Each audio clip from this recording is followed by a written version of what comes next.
Good afternoon, Neil here with the Author Better Show. I'm here today with Laurie Butterworth, and we're going to talk about the subject of suicide in teens. Yeah.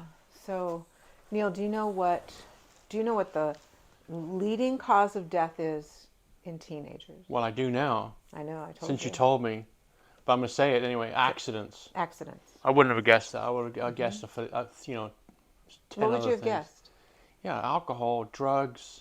Well, sometimes those can be deemed as accidents. It's not just car accidents, or it's any kind of accident. You know, So that's the first leading cause of death in teens. The second leading cause of death in teens is suicide, ending their own life.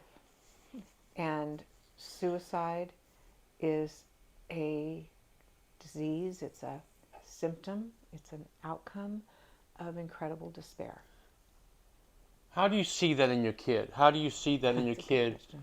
Yeah. that is not going to say anything, but is heading down that road? And you're going, God, Yeah. what do you do? Well, let me What's the let prevention? me say this. Okay. People have this idea that when a teen, we don't say commits suicide, we say dies by suicide. When a teen dies by suicide, the assumption is that it came out of the blue. Like we didn't see it coming, right? And you hear that so many times. But we find then the research affirms that that's not true. Usually, teens leave a lot of signs. They have different ways of expressing it and telling us, but we don't see it because we don't want to. Does that make sense? Like we Yeah. don't want to see it. So I'll just give you a simple example. Like if your child says, I don't want to be here anymore, and Yeah. you might have an inkling like, oh wow, that might mean they really don't want to be here. It sounds like to me they don't want to be in this room, That might, well, or yeah. Which would you rather believe if you were a parent? I don't want to be in this room. Yeah. So Not you would. not I don't want to be here in general. Right. So, and it's natural because you would think, oh, my kid doesn't want to be here. Oh, well, then let's go somewhere else. Yeah. But they may be saying, I don't want to be here, and it depends on the context, and all of that. But if they say things like that, and there's an inkling that it might mean what you're so afraid it might mean, Yeah. pay attention. Right. Absolutely pay attention. And here's what is so What should hard. okay. Yeah, go ahead. Let's say I let's say that happens tonight in my home, for example. Who do they call? Well, Suicide prevention yeah. line? There is a number, and everybody should have it like tattooed on them somewhere. It's 988. It's 988. 988. You dial 988. 988. That is the suicide prevention hotline. It's also just a mental health hotline. So if you even think that your kid might be contemplating suicide, just call 988. There are people that are trained there. They'll help you. They'll get you the resources and all that. But I did want to say that we're so afraid. Of course we are so afraid of this reality the reality that teen suicide is so high. Right. So, but how do we don't even want to ask because we don't want to talk about it because we usually don't want to talk about things we're really afraid of, right? Right. So, We don't hear much about suicide around here. It just, maybe I'm wrong, but well, yeah. are you talking about teens taking their life? Suicide, yeah, Santa Oh, Cruz County, for example. well, we've had our fair share. Yeah. Yeah.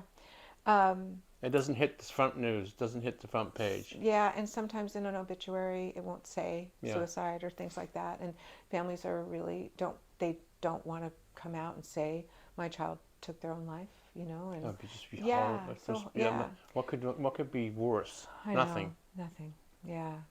But what I really recommend to people is don't be afraid to ask them straight out, and I'm going to train you here, okay?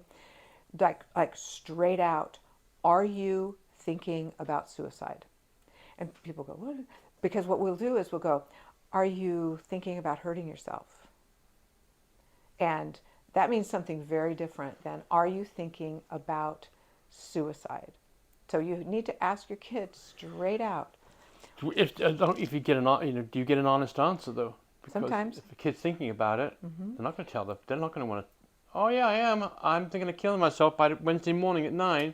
Well, let me tell you what, If they do say yes, and then the next question is, have you thought about how you would kill yourself?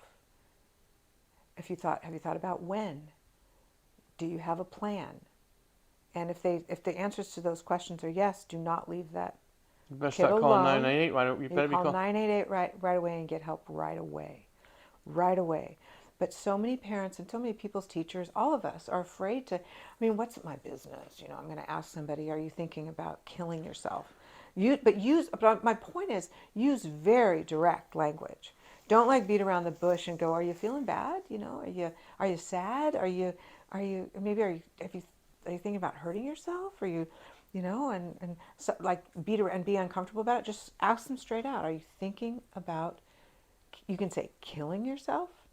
That's what it is. Yeah. Are you thinking about suicide? Yep. And if they say yes, I have thought about it, then a lot of people have thought about it.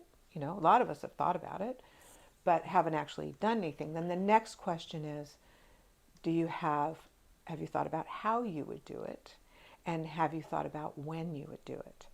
And then you're getting more specific, and then you're thinking about, then if the answers to those are yes, that's when you really need to get help. I think you'd call 988 anyway.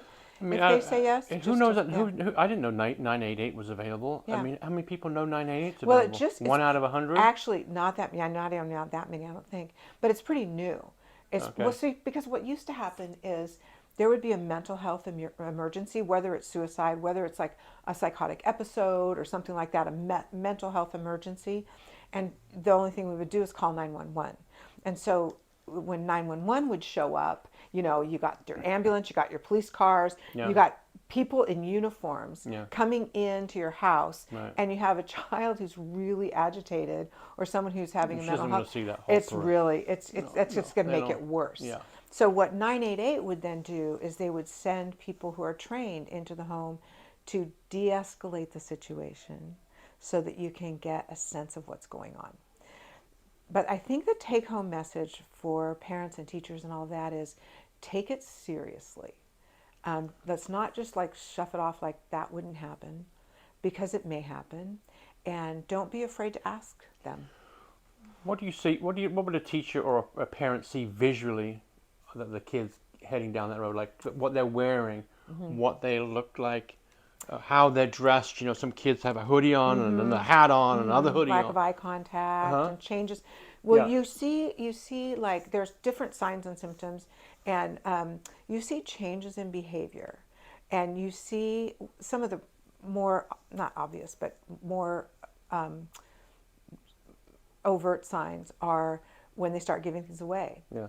If kids start giving things away, they don't care about the future, Right. and they and a lot of the symptoms of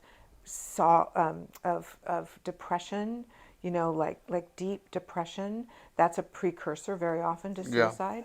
So you want to look for those symptoms of depression, not being able to get out of bed, not caring about the future, Right. yeah, and just this general lethargy, things like that to look for. Okay. And again, like I said, take them seriously. Okay. So 988 or your phone number, which is Well, our number, I want to, if you think your child is contemplating suicide, first call 988. Yeah. But to get therapy and to get help, and we would help an entire family. Yeah. You know, like when we work with a child or a teen, it's really a family deal, right? So we are the Center for Child and Adolescent Mental Health. We're right here downtown Soquel in the Village, and the phone number is 222 yeah. 0052. Okay.